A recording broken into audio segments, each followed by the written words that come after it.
Mengala Wakaya, General Naman Toma, General Dine Things Ali Masoye, PowerPoint software ma, General Animation Piloted, Nile, General Sabidoma, Debia Bidoma Pare, a good general the PowerPoint software ma, animation bones and lady, Pandima, Pite, General PowerPoint software, General Pempiame, a good general Dima, PowerPoint software, computer, secret desktop, ma, a lower good 10 Pite, General PowerPoint software, General Tavakal, Nabioma. Software Lego General Point like Bame. Software Lego Point like that, General Plan presentations or Lego General Ubayame, a good Daso General Plan presentations or Lego, the Chenne Bido, General One like Bame. A good when I be so General PowerPoint name, General Salai Lady Shiriabono, DS Salai Lady Ma, General D, a Boni Jiluya, the Daboni Teluya, the low, Sari Video General Teluya. A good dinner thing as a Lega General, the animation pose and lay Pandibia Bay Maps at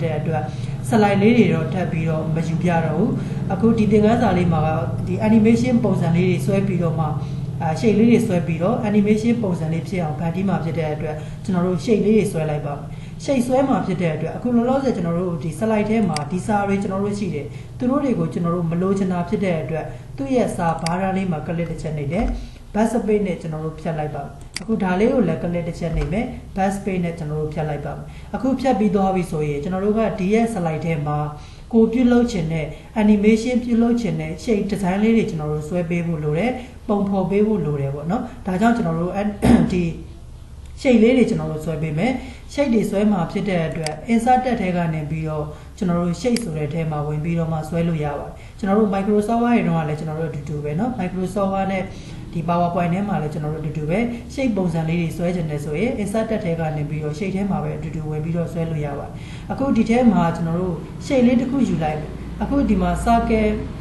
so that the Sawain do live or not, DS, the shake do live which general you like me. You be so yet, general Kivogan and video, shaking live pipiro, general Kululu, why lives here on swell like bum. Swell like there, come, general a good DS Sawain yiga. 2 ရက်ဒီအတွင်းသားကြီးကအရန်ကျဲနေတယ်ပေါ့နော်ဒါကိုကျွန်တော်တို့ကဒီလောက်အကျဲကြီးမလို့ချင်ဘူးနည်းနည်းလေးကျင်းချင်တာဖြစ်တဲ့အတွက်သူ့ရဲ့ဒီရဲ့ pointer အမှတ်လေးကနေပြီးတော့မောက်ရဲ့လက်ကလေးကိုဖိပြီးတော့မှကျွန်တော်တို့ကိုလိုတလောက်လေးကျွန်တော်တို့ဆွဲလိုက်ပါအခုဒါဆိုရင်ဒီလောက်အနေထားလေးကျွန်တော်တို့ရပြီဆိုရင်ကိုကြိုက်တဲ့အနေထားလောက်ရောက်ရင်ကျွန်တော်တို့လွတ်လိုက်မယ်ပေါ့နော်အခုဒါဆိုရင်ရှေ့လေးတစ်ခုကျွန်တော်တို့ဆွဲပြီးသွားပြီရှေ့ကိုဖိပြီးတော့နည်းနည်းလေးကျွန်တော်တို့သေးလိုက်ပါမယ်အခုဒါဆိုရင်ဒီပုံစံလေးရလာပြီ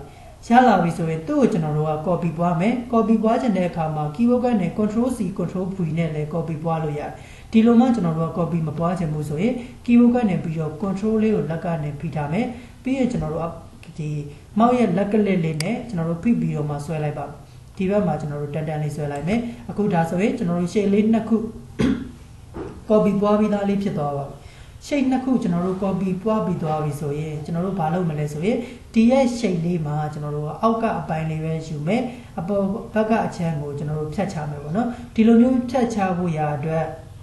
ကျွန်တော်တို့ဘာလုပ်မလဲဆိုရင်နောက်ထပ် shape တစ်ခုထပ်ဆွဲလိုက်မယ်ဒီ shape ကိုကျွန်တော်ကဒီကနေပြီးတော့ဒီထိကျွန်တော်တို့ကန်တက်လိုက်မယ်ပေါ့အခုဒါဆိုရင်အပေါ်က shape တစ်ခုရှိတယ်အောက်က shape တစ်ခုရှိတယ်သူတို့ရဲ့ shape နှစ်ခုလုံးဆက်လက်ပေးနေတာဖြစ်တဲ့အတွက် keyboard ကနေပြီးတော့ shape ကိုဖိထားမယ်သူ့ကိုပါဆက်လက်ပေးလိုက်ရင်သူတို့နှစ်ခုလုံးကျွန်တော်တို့ selection ဝင်သွားတယ်ဒီလိုမျိုး select ဝင်သွားပြီဆိုရင်ကျွန်တော်တို့က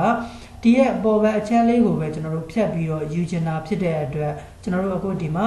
shape format ထဲကနေပြီးတော့ match shape ဆိုတာလေးရှိတယ် match shape ထဲကနေပြီးတော့ကျွန်တော်တို့ intersect ဆိုတာလေးဂျားပိုင်းလေးကိုကျွန်တော်တို့ယူလိုက်ပါပေါ့နော်အခုဂျားပိုင်းလေးကိုယူလိုက်ရင်သူ့ရဲ့ shape လေးကဒီလိုမျိုးတဝက်ပြက်လေးကျွန်တော်တို့ရသွားပြီတဝက်ပြက်လေးရလာပြီဆိုရင်သူ့ကိုကျွန်တော်တို့ဒီဘက်မှာလာပြီးတော့မှ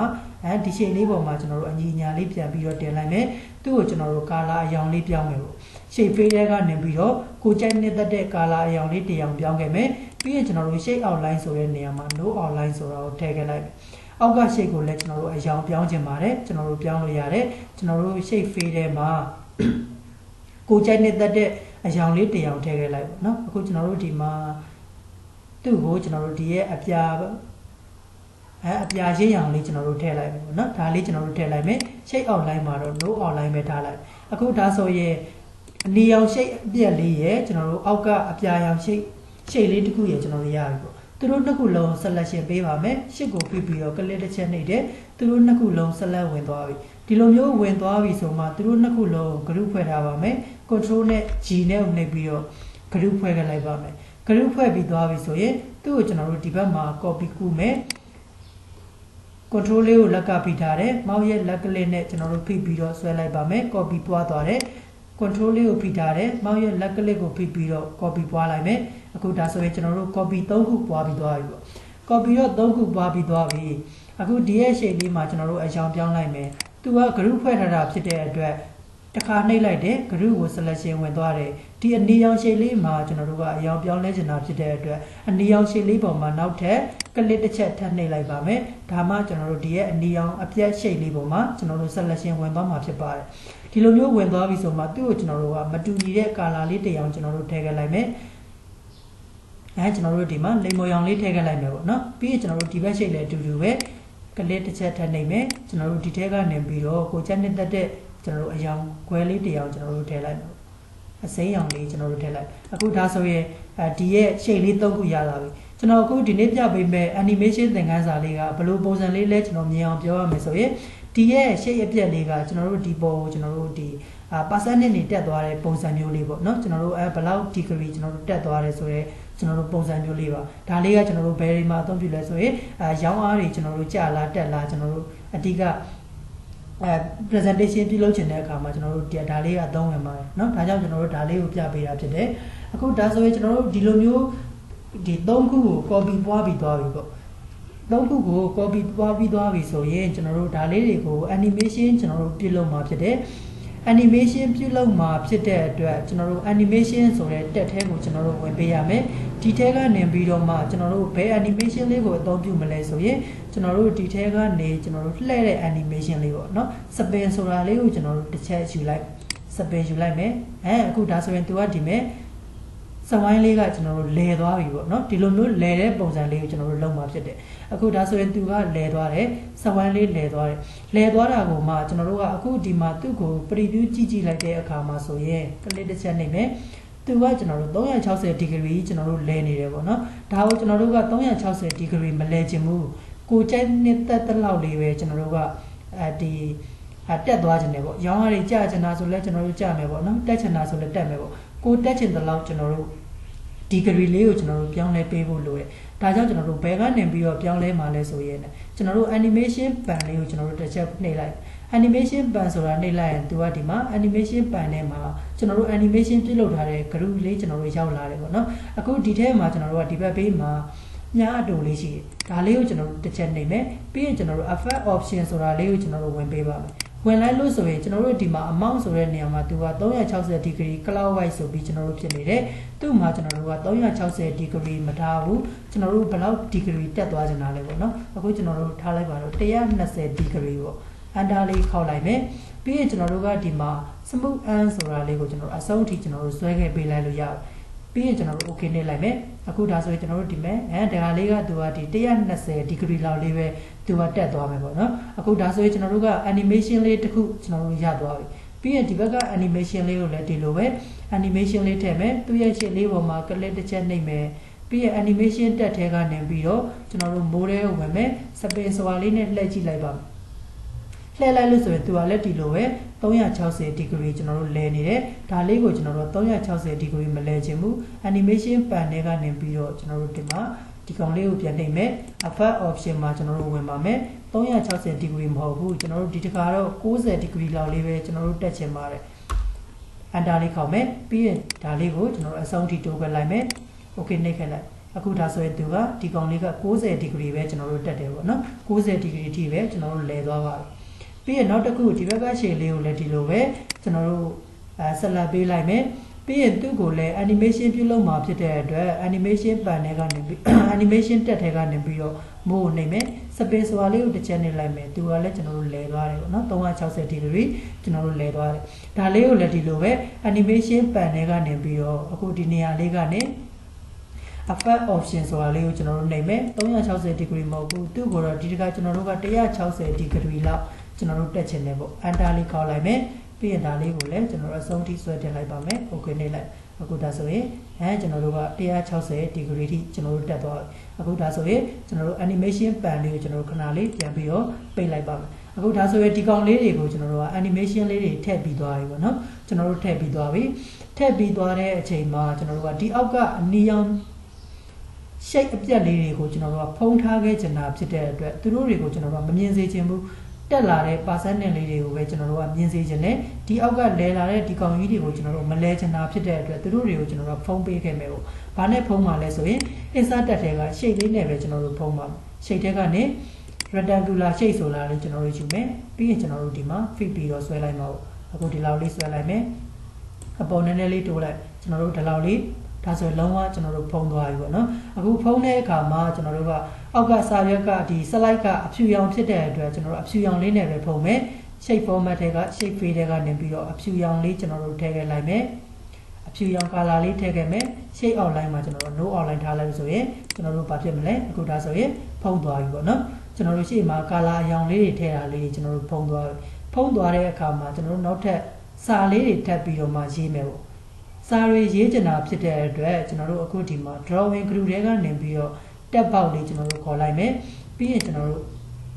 ဖိဆွဲလိုက်မယ်ပေါ့နော်ဖိဆွဲလိုက်မယ်ကိုရေးချင်တဲ့စာလေးကိုရေးမယ်ကျွန်တော်တို့အခုဒီမှာဖိပြီးတော့ဆွဲလိုက်မယ်เนาะဖိဆွဲလိုက်တယ်စာတွေရေးမှာဖြစ်တဲ့အတွက်အခုဒီရဲ့အချိန်လေးကကျွန်တော်တို့120 degree ထိကျွန်တော်တို့တက်တာဖြစ်တဲ့အတွက်120% ဆိုပြီးကျွန်တော်ရေးလိုက်ဒါကကျွန်တော်ကဒီနမူနာလောက်ပြပေးတာဖြစ်တဲ့အတွက်ပါเนาะဟိုဒီကိုယ့်ရဲ့လုပ်ငန်းနဲ့ပတ်သက်တဲ့အတွက်ဆိုတော့ဒါကိုကြိုက်တဲ့စာတွေရေးလို့ရတယ်အခုဒီမှာကတော့နမူနာလောက်ပြပေးတာဖြစ်တဲ့အတွက်သူတက်တဲ့ percent လေးအတိုင်းပဲကျွန်တော်ကရေးပေးမယ်ဒီမှာ120ထိတက်သွားတာဖြစ်တဲ့အတွက်120% ဆိုပြီးရေးတယ်ပြီးရင်ကျွန်တော်တို့ font size လေးတွေကျွန်တော်တို့နည်းနည်းလေးကြီးလိုက်မယ်ပေါ့font size လေးကြီးလိုက်မယ်ပြီးရင်ဒီ font စလုံးကိုကျွန်တော်တို့မကြိုက်ဘူးဆိုရင်လည်းပြင်လို့ရတယ်ကျွန်တော်တို့ကြိုက်တယ်ဆိုရင်တော့ bold လေးထည့်ခဲ့ပေါ့နော်အခုဒီမှာ bold လေးထည့်ခဲ့လိုက်တယ်ပြီးရင်ဒီအောက်မှာနောက်ထပ်ကျွန်တော်တို့စာလေးထပ်ပြီးတော့ရေးပါအောင်မယ်အခုဒီစာလေးကိုပဲလက်ရှိရေးပြီးသားစာလေးကိုပဲကျွန်တော်တို့ copy ကူးလိုက်မယ် control လေးကိုလက်ကပြီးထားတယ်အောက်ကိုကျွန်တော်တို့ mouse ရဲ့လက်ကလေးနဲ့ပြီးဆွဲလိုက်မယ်ပြီးရင်ဒီထဲမှာကျွန်တော်တို့ကိုရေးချင်တဲ့စာလေးတွေရေးမယ်ကာစာချမယ် control ရနဲ့ select all ပေးမယ်ပြီးရင်ကျွန်တော်တို့ကဒီမှာကဘာရေးမလဲဆိုရင် typing typing skill ပေါ့နော်ဒါကနမူနာရေးပေးတာဖြစ်တဲ့အတွက်ကျွန်တော်တို့ typing skill ဆိုပြီးတော့မှရေးလိုက်မယ်ပြီးရင်ဒီနားလေးမှာထားမယ်သူ့ကိုကျွန်တော်တို့ကဘိုးလေးပြန်ပြီးတော့မှဖြုတ်ခဲ့လိုက်မယ် typing skill typing skill ကတော့ကျွန်တော်တို့120လောက်ထိတက်တယ်ပေါ့เนาะဒါလေးတွေကျွန်တော်တို့ပြောရချင်တဲ့အခါမျိုးမှာပေါ့အခုဒါဆိုရင်သူ့ရဲ့စာလေးကို select တစ်ချက်ပေးတယ်ပြီးရင်ကျွန်တော်တို့အပေါ်ကစာလေးပါ select ပေးချင်တာဖြစ်တဲ့အတွက်ရှစ်ကိုဖိပြီးတော့ click တစ်ချက်နှိပ်မယ်ဒါဆိုရင်သူတို့နှစ်ခုလုံး selection ဝင်သွားတယ် control G နဲ့ group ဖွဲ့ခဲ့လိုက်မယ်ပြီးရင်ဒီစာလေးကိုလည်းဒီဘက်မှာကျွန်တော်တို့က copy ပွားချင်ပါတယ် control လေးကိုလက်ကပြီးထားမယ်ကျွန်တော်တို့ဒီဘက်မှာ copy လေးပွားလိုက်အခုဒါဆိုရင် copy ပွားပြီးသားဖြစ်သွားပြီ control ကိုလက်ကပြီးထားမယ်ဒီဘက်ကိုလည်းကျွန်တော်တို့ copy လေးပွားလိုက်အခုဒါဆိုရင်ကျွန်တော်တို့က3ခုပွားသွားပြီဆိုမှကျွန်တော်တို့ဒီစာလေးကိုအကြောင်းပြောင်းပါမယ်သူ့ကို click တစ်ချက်ပေးတယ် shape format တွေကနေပြီးတော့ကျွန်တော်တို့ဒီမှာစာတွေကိုအကြောင်းချဲမှာဖြစ်တဲ့အတွက် YS စတိုင်တွေက tab free တွေကနေပြီးတော့မှကျွန်တော်တို့အနီရောင်လေးကျွန်တော်တို့ချဲခဲ့လိုက်မယ်အခုဒီကောင်လေးကကျွန်တော်တို့ဘာရောင်ချဲမလဲအခုဒီထဲမှာကျွန်တော်တို့ကလိမ်မော်ရောင်လေးချဲလိုက်ပြီးရင်ဒါကိုလည်းကျွန်တော်တို့ဘာရောင်ချဲမလဲအစိမ်းရောင်လေးကျွန်တော်တို့ချဲလိုက်မယ်အခုဒါဆိုရင်အရောင်လေးတွေနဲ့ကျွန်တော်တို့ရလာပြီပေါ့နော်အရောင်ခွဲလေးတွေရလာတဲ့အခါမှာအောက်ကဒီ shape လေးတွေကတော့ကျွန်တော်တို့က animation ထည့်ခဲ့ပြီးသွားပြီအပေါ်ကရေးထားခဲ့တဲ့စာလေးတွေက animation မထည့်ရသေးတာဖြစ်တဲ့အတွက်ကျွန်တော်တို့ animation ထည့်ပေးမယ်ပေါ့နော်ပို့ပြီးတော့မှကြည့်ရတာကောင်းသွားအောင်လို့ animation လေးကျွန်တော်တို့ထည့်ပေးမယ်ဒါကြောင့်ကိုထည့်ခြင်းတဲ့စာလေးကိုလည်း select ပေးမယ် animation တက်ထဲကနေပြီးတော့ကျွန်တော်တို့ဒီတစ်ခါထည့်မဲ့ animation ကဒီ zoom ပုံစံလေးကျွန်တော်တို့ထည့်မယ်ပေါ့နော်ဒီအောက်ကနေပြီးတော့ကျွန်တော်တို့ထိုးထွက်လာတဲ့ပုံစံလေးကျွန်တော်တို့နှိပ်လိုက်မယ်အခုဒါဆိုရင်သူကဒီလိုမျိုး animation လေးကျွန်တော်တို့ဝင်နေတယ်ပေါ့ animation လေးဝင်လာပြီဆိုရင်သူ့ကိုကျွန်တော်တို့ကအောက်က shape တွေနဲ့ရောရာလေးကျွန်တော်တို့ဒီအပြောင်းအလဲလေးတွေပြုလုပ်ချင်တာဖြစ်တဲ့အတွက်ကျွန်တော်တို့ animation pan တွေကိုကျွန်တော်တို့ထပ်ဝင်လိုက်ဒီမှာ animation pan ဆိုတာလေးရှိတယ်သူ့ကိုတစ်ချက်နှိပ်မယ်အခုဒီကောင်လေးကကျွန်တော်တို့ဒီအပေါ်ဒီကျွန်တော်တို့ဆွဲတင်လိုက်အပေါ်မှာကကျွန်တော်တို့ဒီအပေါ်ဆုံးက shape ကဒီအောက်ကကျွန်တော်တို့ shape လေးသူ့ရဲ့ဒီစာနဲ့ဒီ shape လေးနဲ့ကျွန်တော်တို့တွဲလိုက်တဲ့သဘောလေးပါ အောက်ကရှိလေးကတော့ကျွန်တော်တို့ animation လုပ်ပြီးတော့သူ့ကိုကျွန်တော်တို့ကဆက်လက်ပေးမယ်ပြီးရင်ကျွန်တော်တို့ဒီထဲမှာကျွန်တော်တို့ကဒီမှာ timing group မှာ on click ဆိုတာဖြစ်နေတယ် on click ဆိုတာကကျွန်တော်တို့ click နှိပ်မှ animation ကပြပေးမှာဖြစ်တဲ့အတွက်ကျွန်တော်တို့က click မနှိပ်ပဲပြချင်တာဖြစ်တဲ့အတွက် on click ဆိုတဲ့နေရာမှာကျွန်တော်တို့ဒီမှာ after previous ဆိုတာလေးကျွန်တော်တို့ရွေးခဲ့မယ်ပြီးရင်ဒီစာလေးကိုလည်းဒီလိုပဲသူ့ကိုလည်းကျွန်တော်တို့က after previous ဆိုတာလေးကျွန်တော်တို့ရွေးခဲ့လိုက်ပြီးပြီဆိုရင်ကျွန်တော်တို့အခုဒီမှာရသွားပြီပေါ့နော်ပြီးရင်နောက်ထပ်တစ်ခုကျွန်တော်တို့ဒီမှာသူ့ကိုလည်းဒုတိယစာလေးကိုလည်း click တစ်ချက်နှိပ်မယ် animation တက်ထဲကနေပြီးတော့ကျွန်တော်တို့သူ့ကိုလည်း zoom လေးကျွန်တော်တို့ရွေးလိုက်မြင်ကွင်းလေးကြီးလာတဲ့ပုံစံလေးပေါ့ဒါကိုလည်းကျွန်တော်တို့ဒီမှာအလဲကောင်လေးကိုကျွန်တော်တို့ပြပြီးတော့ဆွဲလိုက်မယ်သူ့ကိုလည်းကျွန်တော်တို့က after previous ကျွန်တော်တို့ရွေးလိုက်ပါမယ်ပြီးရင်ဒီကောင်လေးကိုလည်းဒီလိုပဲ after previous ဆိုတာလေးကိုကျွန်တော်တို့ရွေးလိုက်အခုဒါဆိုမှသူကတစ်စင်ချင်းသူကပြပေးသွားမှာဖြစ်ပါတယ်ကျွန်တော်တို့ဒါဆိုရင်နောက်ဆုံးစာလေးကိုလည်းဆက်လက်ပေးမယ် animation တက်ထဲကနေပြီးတော့ zoom ဆိုတာလေးကိုကျွန်တော်တို့တစ်ချက်နေလိုက်မယ်ဒီလိုလေးတက်လာသူ့ကိုလည်း after previous ဆိုတာလေးကျွန်တော်တို့ပြုလုပ်မယ်ဒီကောင်လေးကိုလည်းဆက်လက်ပေးမယ် after previous ဆိုတာလေးကျွန်တော်တို့ရေးပေးမယ်ဒါဆိုရင်ကျွန်တော်တို့အကုန်လုံး animation တွေကျွန်တော်တို့အကုန်လုံးထည့်ပြီးသွားပြီထည့်ပြီးသွားတဲ့အခါမှာ animation ပန်လေးကိုကျွန်တော်တို့ပိတ်လိုက်မယ်ဒါတွေအကုန်လုံးကိုကျွန်တော်တို့ preview ကြည့်ချင်တာဖြစ်တဲ့အတွက်ကျွန်တော်တို့ဒီမှာ status bar ကအောက်မှာ slide show ဆိုတာလည်းရှိတယ်ဒီကနေပြီးတော့လည်းကြည့်လို့ရတယ် keyword ကနေပြီးတော့ F5 key ကိုနှိပ်ပြီးတော့လည်းကျွန်တော်တို့ကြည့်လို့ရပါတယ်အခုဒီမှာတော့လွယ်တကူ slide show ဆိုတာလေးနဲ့ကျွန်တော်တို့ကြည့်လိုက်မယ်အခုဒါဆိုရင်သူကဒီမှာ percentage လေးနဲ့တက်လာတယ်ကျွန်တော်တို့ animation ပုံစံလေးတွေကျွန်တော်တို့ရနော်အခုဒီလိုမျိုးကျွန်တော်တို့လုပ်တဲ့ဒီလေးပါဒါလေးကကျွန်တော်တို့ဒီလုပ်ငန်းတော်တော်များများမှာလည်းကျွန်တော်တို့ဒီအသုံးတည့်တယ်ပေါ့နော်ဒီလိုမျိုးလုပ်တဲ့ပုံစံလေးရာဆိုရင်အသုံးတည့်တယ်ဒါကြောင့်ကျွန်တော်ကဒီသင်ခန်းစာလေးကိုရွေးပြီးတော့မှသင်ပြပေးရခြင်းဖြစ်ပါတယ်ကိုယ်တိုင်ပြန်ပြီးတော့မှလက်တွေ့လေ့လာကြည့်ပေးပါလက်တွေ့လုပ်ကြည့်ပေးပါအကယ်၍မရတဲ့နေရာလေးတွေရှိတယ်ကျွန်တော်သင်တာမြန်သွားတဲ့နေရာလေးတွေရှိတယ်ဆိုရင်လည်းကျွန်တော်ကိုလာပြီးတော့မှဒီမေးမြန်းလို့ရတယ်အခုဒါဆိုရင်တော့ဒါလေးကျွန်တော်တို့ပြီးသွားပြီဆိုရင်သူ့ကိုကျွန်တော်ပုံမှန်နေရာကိုပြန်ရောက်ချင်တယ်ဆိုရင် right click နှိပ်မယ် unshow ဆိုတာလုပ်လိုက်မယ်နော်အခုဒီမှာကျွန်တော်တို့ပုံမှန်နေရာလေးကိုပြန်ပြီးတော့ရောက်သွားပြီပေါ့နော်ဒါလေးကိုကျွန်တော်တို့ကိုယ်တိုင်ပြန်ပြီးတော့မှဖန်တီးကြည့်ပေးပါအကယ်၍ကိုယ်တိုင်လေ့လာကြည့်ပြီးလို့ရရအဆင်ပြေတယ်ဆိုရင်လည်းဒီသင်ခန်းစာရဲ့ comment လေးမှာ DONE dance ဆိုပြီးတော့မှရေးခဲ့ပေးပါပြီးရင်ကိုပြုလုပ်ထားတဲ့ design လေးတစ်ခုခုကိုလည်းကျွန်တော်တို့ဒီscreenshot လေးရိုက်ပြီးတော့မှဒီသင်ခန်းစာရဲ့ comment လေးမှာမှတ်ပေးပါဦးခင်ဗျာအခုဒါဆိုရင်တော့ကျွန်တော်ဒီသင်ခန်းစာလေးကိုဒီမှာပဲရှင်းထားလိုက်ပါမယ်အားလုံးအဆင်ပြေကြပါစေခင်ဗျာ